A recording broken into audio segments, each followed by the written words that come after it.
Everybody, welcome to Great Books, Big Ideas. I'm Jim.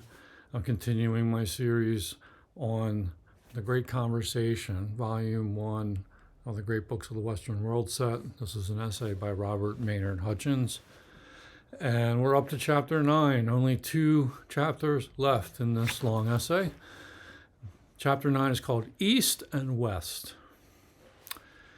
I'm going to pick up from a theme that he was talking about in Chapter 8, where he was mentioning this sort of utopian concept that his liberal education was aspiring towards, and that is liberal education, great books education that would foster a world republic of learning. And if that is the lofty aim of liberal education, then why are no great books of the East included? This is the great books of the Western world, but not the Eastern world. Why? Well, we have to consider this chapter in context. And some of the chapters in this essay, portions of this essay, I think are a bit dated.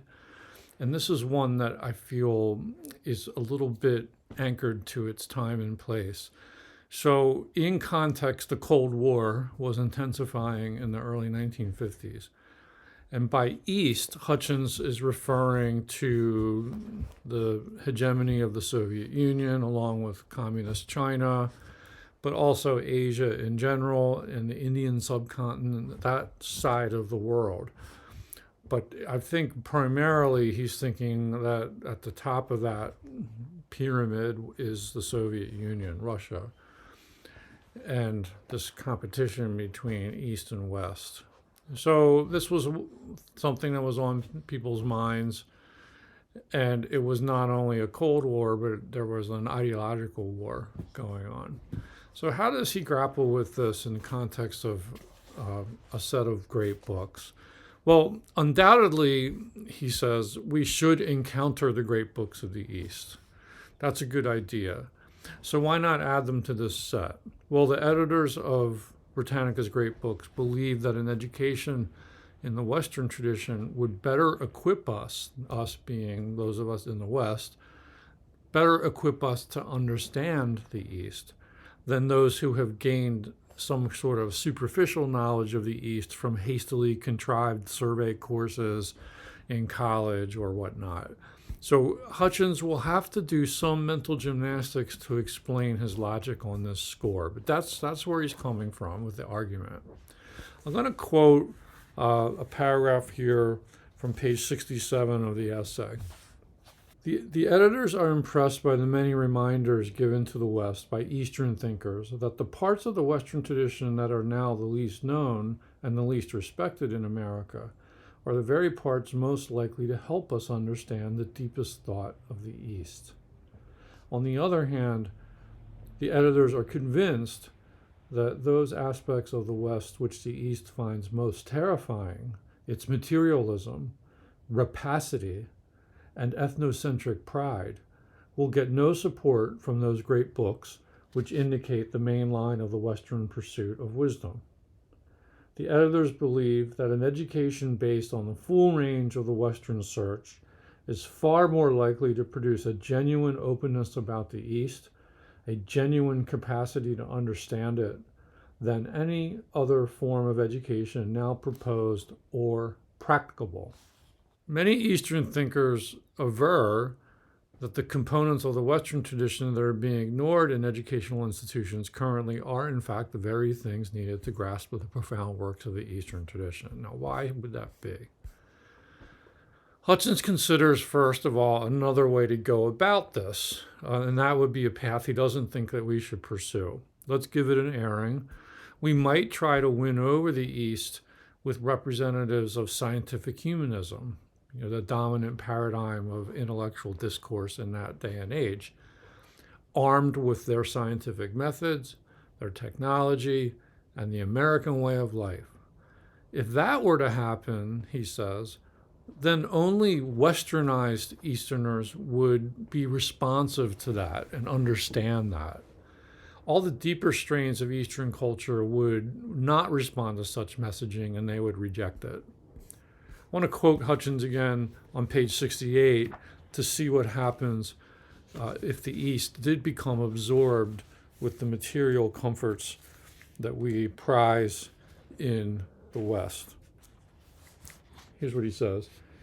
If the East, contrary to its deepest traditions, becomes totally absorbed with material comfort, there will be little about the East that we shall have to understand, since we already understand that kind of absorption only too well. It's like they're becoming too much like us.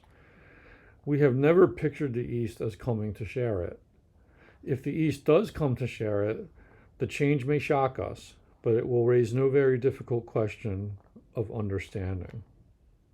If, on the other hand, the awakening East tries to retain, beneath the new vigor of the drive toward material goods, its various forms of traditional religion, metaphysics, and ethics, the West, in trying to cooperate with the East, has something to understand. So if I understand Hutchins correctly here, he seems to be saying that we can approach the East in a spirit of competition or cooperation. He would like the cultures to come together in a spirit of cooperative dialogue, that kind of engagement. Now, the problem in Hutchins' day was that comparatively few people in the West were competent enough in Eastern thought. We didn't have enough scholars and experts and people, translators and so forth, to kind of bring this to the people. We can't cram our way too quickly to acquire that sort of knowledge, because it would be a superficial glossing of these very deep and rich traditions. It needs time to evolve. We need time to evolve that sort of knowledge. We can't simply take a crash course in the study of Russia or in the study of the Orient, for example. And then he cites a man named Lewis W. Norris along these lines on page 70. He says, but there is grave danger here that the timeliness of education should obscure its timelessness. Socrates and Plato, and even more truly Aristotle, struggled with the local political problem, but the very reason they were able to make such helpful comments about social, ethical, and political questions was that they were even more concerned to find out the forms of things that were timeless. Without the definitions of Socrates, the ideas of Plato, and the forms of Aristotle, their radio commentating would have been shallow gibberish, forgotten as soon as 99% of present commentary. A frantic concern to understand Russia or the Orient will lead us nowhere unless the student brings to these problems skill in analysis, order in valuing, knowledge of history, and such social experience as gives him a basis for judging what he finds out about Russia and the Orient. So again, that's quoting Lewis W. Norris.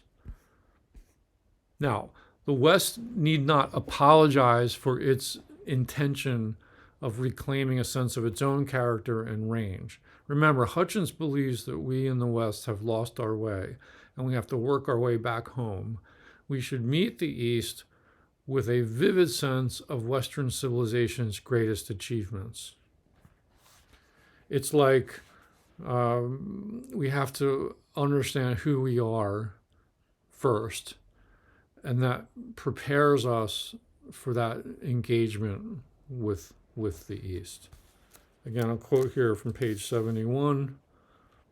Nothing in the main line of the Western tradition leads to ethnocentric pride or cultural provincialism. If the West has been guilty of these sins, it is not because of its fidelity to its own character, but because of the many kinds of human weakness that always afflict any successful society. In fact, the elements of the Western tradition, once we regain them, allow us to bridge over to the elements of the Eastern traditions. And that bridge is one of finding common values between those cultures. The very parts of Western tradition that many consider to be obsolete are what give us the best opportunity to understand the East. This is the argument. So logically, to achieve this world republic of learning that he's been touting in the previous chapter, we're going to need ultimately a unified reading list. Call it the great books of the world, not the West or the East, but just the great books of the world. But for now, we need to understand our civilization, where we come from, where we are, where we're going. We must learn to understand one another within this culture before we can be capable of understanding the other cultures, as it were. Now, that's the argument. I don't find it entirely persuasive. It seems a little too convenient to me. So compiling a Great Books of the East and unifying it with a Great Books of the West would have meant a lot more books, number one, and it would have been a massive undertaking. And the editors could have admitted that they weren't up to the task. Now, Hutchins kind of hints at this in the chapter, but he's more insistent on this line of reasoning that we've been going over, where we must know ourselves better before we can engage with other cultures.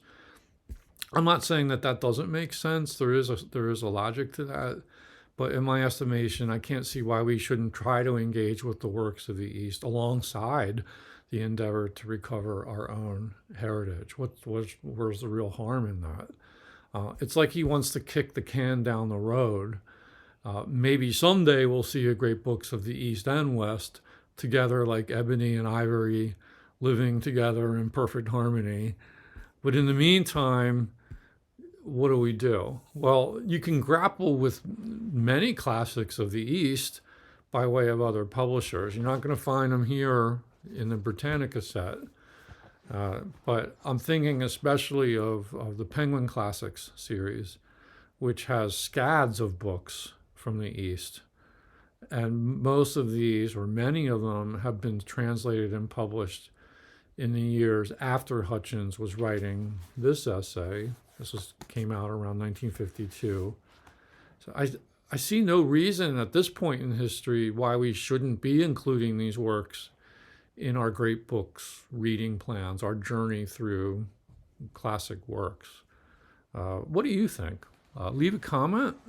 And for other videos about this essay by Robert M. Hutchins, see my playlist for The Great Conversation. Link to it right here in the video if you'd like to check it out.